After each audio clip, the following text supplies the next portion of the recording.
जय श्री कृष्णा। ओम नमः शिवाय। आप सभी को सादर प्रणाम। आज हम आपके समक्ष नवरात्रों में देवी माँ के 9 रूपों की पूजा की जाती है उसके बारे में चर्चा करने जा रहे हैं।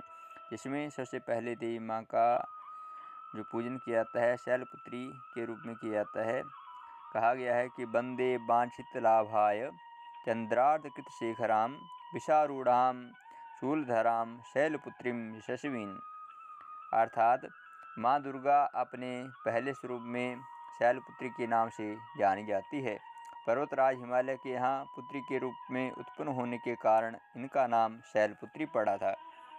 वृषभ स्थिता इन माताजी के दाहिने हाथ में त्रिशूल और बाएं हाथ में कमल का पुष्प सुशोभित है। यही नवदुर्गा का प्रथम दुर्गा का स्वरूप है। पूर्व काल में ये प्रजापति दक्ष कन्या के रूप में उत्पन्न हुई और इनका नाम सती था। इनका विवाह भगवान शंकर के साथ हुआ था। एक बार प्रजापति दक्ष के यहाँ बहुत बड़ा यज्ञ हुआ। इसमें उन्होंने सारे देवी देवताओं को अपना अपना यज्ञ भाग प्राप्त करने के लिए निमंत्रण किया। जब उनको निमंत्रित किया गया किंतु शंकर भगवान को उन्होंने यज्ञ में निमंत्रित नहीं किया।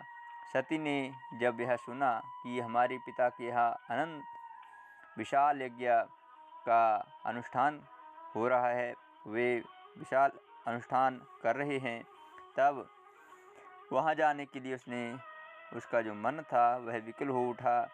अपनी यह इच्छा उन्होंने शंकर को बताई। सारी बातों को विचार करने पर उन्होंने कहा कि प्रजापति दक्ष के किसी कारणवश हमसे रुष्ट हैं।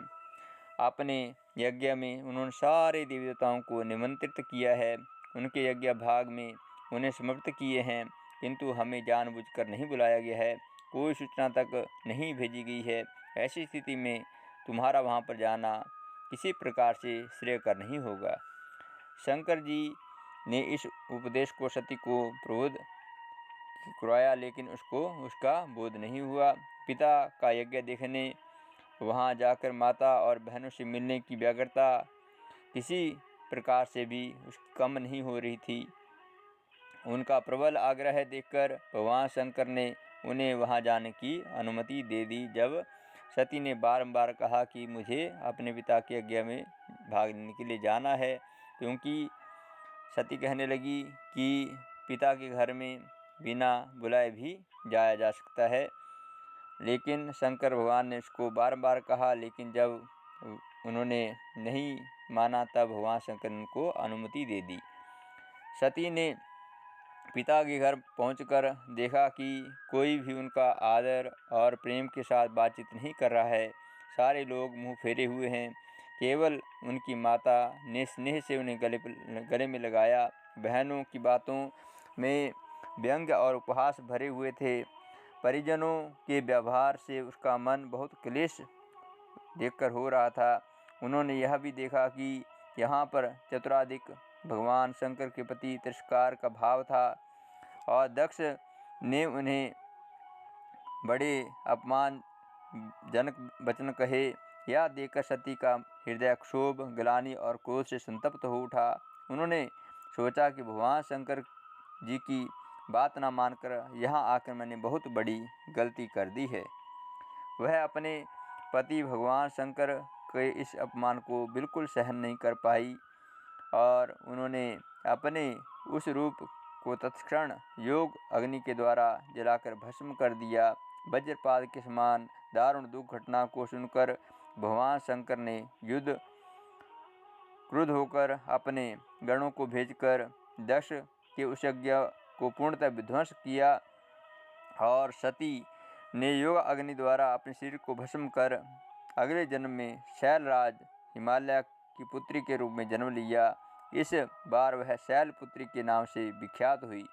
पार्वती, हेमवती भी उन्हीं के नाम है और शैलपुत्री का विवाह भी भगवान शंकर से ही हुआ। पूर्व जन्म की भांति इस जन्म में भी वह शिव जी की अर्धांगिनी बनी। नवदुर्गाओं में प्रथम शैलपुत्री दुर्गा का महत्व और शक्तियाँ अनंत है। नवरात्रि के प्रथम दिवस इन्हीं का पूजन और उपासना की जाती है। इस प्रथम दिवस की उपासना में योगी अपने मन को मूलाधार चक्र में स्थित करते हैं और यहीं से योग साधना का प्रारंभ होता है।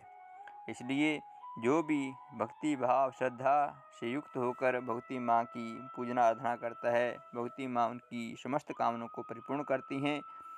आशा करता हूँ कि आपको यह जानकारी अत्यंत उपयोगी सिद्ध हुई होगी। इसलिए आप हमारे इस वीडियो को अपने मित्र परिजनों के साथ अवश्य शेयर करें। हमारे इस चैनल को सब्सक्राइब करें ताकि आपको सनातन धर्म से जुड़ी हुई और भी अन्य कथाओं और सनातन धर्म से जुड़े हुए महत्व को आपके समक्ष लाते रहें।